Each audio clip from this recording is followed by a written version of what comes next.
আচ্ছা, তোমার হাতে যেটা পড়া ছিল ওটা কোথায় গেল? কে জানে কোথায় হারিয়ে গেছে। ওই যে তখন বাইক থেকে পড়ে গেলাম না, তখনই হবে।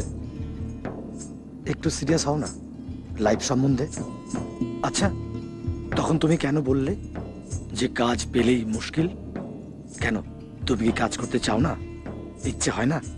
হ্যাঁ, ইচ্ছে তো করে। ইনফ্যাক্ট আমি স্বপ্নও দেখি যে আমি একজন ব্যস্ত মানুষ, কিন্তু তারপর স্বপ্ন দেখতে দেখতেই এত ব্যস্ত হয়ে যায় যে কাজটা আর করে ওঠা হয় না। তোমার ঠিক কি করতে ইচ্ছে করে? আমার অনেক ইচ্ছে। যখন আমি ডিসকভারি চ্যানেল দেখি তখন এক্সপ্লোরার হওয়ার, যখন আমি ফিল্ম দেখি তখন ফিল্ম মেকার, যখন আমি এফটিভি দেখি তখন ডিজাইনার হওয়ার ইচ্ছে। অনেক অনেক ইচ্ছে, অগুন্তি।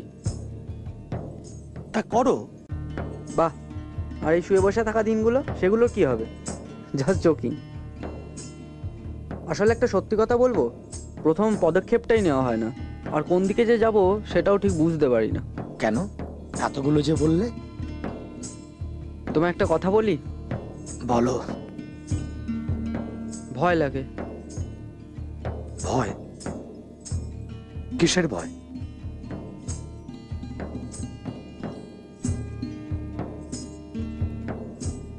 কিসের ভয়? মানে ধরো, কোন একটা প্রফেশনে গেলাম, হুম। আর কিছুদিন পর মনে হলো সেটা আমার জন্য নয়, তখন তখন কি হবে? আচ্ছা, ভুল হবে ভেবে তুমি কাজ করবে না? আশ্চর্য ছেলে তুমি। তোমায় একটা গল্প বলি শোনো। জানো, আমাদের গ্রামে তখন খুব জলের কষ্ট, আর কি খুব কষ্ট।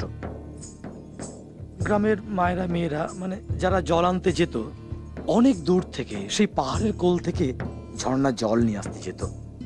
একটা বেলা যেত পার হয়ে। জানো, আমাদের গ্রামে একটা বুড়ো ছিল। বুড়োর বিশ্বাস ছিল তার বাড়ির সামনে মাটির নিচে জল আছে। আর এই বিশ্বাসকে আঁকড়ে ধরে এই বুড়ো দিনের পর দিন মাটি খোঁড়া শুরু করলো।